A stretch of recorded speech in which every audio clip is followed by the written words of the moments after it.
నమస్తే అన్న అందరికీ నమస్కారం. కువైట్లో ఉన్న కువైటీ ప్రజలకు ప్రవాసులకు ముఖ్యంగా భారతీయులకు శుభవార్త అన్నమాట. కువైట్ ఎయిర్పోర్టు తిరిగి ప్రారంభమైంది. వివరాల్లోకి వెళితే కువైట్ అంతర్జాతీయ విమానాశ్రయంలో విమాన రాకపోకలను పునఃప్రారంభిస్తూ ఉన్నట్లు director general of civil aviation chairman Sheikh Ahmad Mubarak Al Ahmad Al Sabah గారు ప్రకటించారు. స్థానిక మరియు అంతర్జాతీయ అధికారుల సమన్వయంతో అత్యున్నత భద్రతా ప్రమాణాలకు అనుగుణంగా ఈ కార్యకలాపాలు కొనసాగుతాయని ఆయన స్పష్టం చేశారు. తొలి దశలో ప్రాధాన్యతలను బట్టి కొన్ని నిర్ణీత టెర్మినల్స్ ద్వారా మాత్రమే సేవలు అందిస్తామని, ప్రతి దశను నిశితంగా పరిశీలించిన తరువాతే తదుపరి విస్తరణ చేపడతామని చెప్పి ఆయన ప్రకటించడం జరిగింది.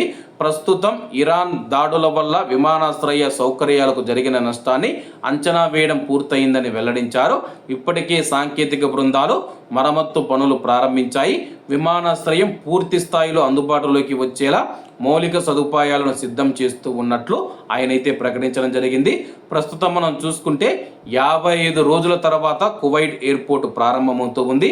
అలాగే దీనికి సంబంధించి ప్రాంతీయ పరిణామాల నేపథ్యంలో ఫిబ్రవరి 28 నుంచి విమాన రాకపోకలను తాత్కాలికంగా మరియు ముందు జాగ్రత్త చర్యల్లో భాగంగా నిలిపివేసిన విషయం అందరికీ తెలిసిందే. కువైట్ అంతర్జాతీయ విమానాశ్రయంలో గురువారం రాత్రి నుంచి ఈ యొక్క గగనతలాన్ని తిరిగి తెరుస్తూ ఉన్నట్లు director general of civil aviation ప్రకటించింది. ప్రస్తుతం అత్యున్నత భద్రతా ప్రమాణాలతో ఈ నిర్ణయం తీసుకున్నాము. అంతర్జాతీయ అధికారుల సమన్వయంతో కువైట్ ప్రాంతీయ అధికారుల సహకారంతో విమానాలు ప్రారంభం కానున్నాయి. టెర్మినల్ 4 మరియు టెర్మినల్ 5 నుంచి విమాన సర్వీసులు ప్రారంభం కానున్నట్లు అధికారులు తెలియజేశారు. ప్రస్తుతం మనం చూసుకుంటే కానీ ఆదివారం నుంచి విమానాలు ప్రారంభమయ్యే అవకాశాలు ఉన్నాయి. అలాగే కువైట్ ఎయిర్వేస్ కానీ జజీరా ఎయిర్వేస్ కానీ ఏ స్థానాలకు ప్రస్తుతం అయితే ఎయిర్పోర్టు ప్రారంభమైతే జరిగింది, ఏ స్థానాలకు అలాగే కువైట్ నుంచి ఇండియాకు వెళ్ళే వారికి ఏ ఎయిర్పోర్ట్లకు విమానాలు నడుపుతూ ఉన్నారని చెప్పేసి తర్వాత వీడియోలలో మీకు తెలియజేస్తాను. ప్రస్తుతానికి ఎయిర్పోర్ట్ ఓపెన్ అయ్యింది. ఎవరు టెన్షన్ తీసుకోకండి, భయపడవలసిన అవసరం లేదు.